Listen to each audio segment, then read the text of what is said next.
La COVID-19 simplifiée par l'équipe du Sac-à-Mot. Aplatir la courbe.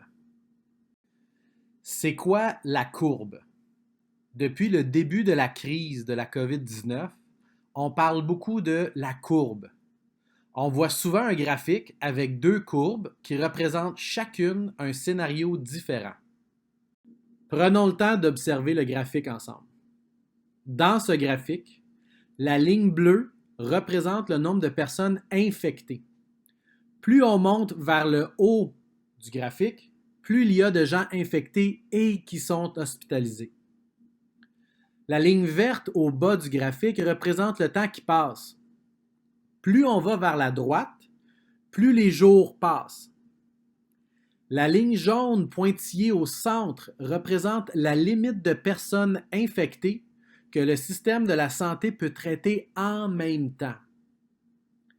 C'est important aussi de comprendre que les chiffres qu'on a mis sur le graphique sont des hypothèses et ils servent ici juste à rendre le graphique plus compréhensible.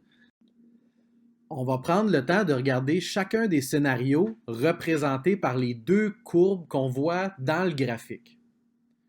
La courbe rouge, elle nous montre ce qui arrive si on ne respecte pas le confinement. Donc, beaucoup de gens attrapent le virus en même temps. On dépasse la limite du système de santé, si ça arrive. Les hôpitaux ne peuvent pas soigner tout le monde en même temps. On augmente donc le risque de manquer d'infirmières, de médecins, de masques, de gants et de lits.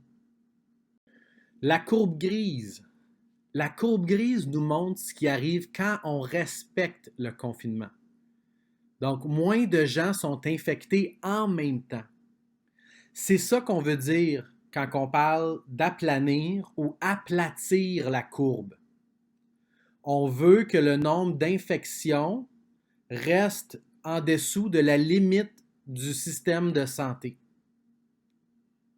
Merci de partager largement cette capsule pour nous aider à rejoindre les personnes qui ont des difficultés avec la lecture et l'écriture et qui ont grandement besoin d'avoir ces informations.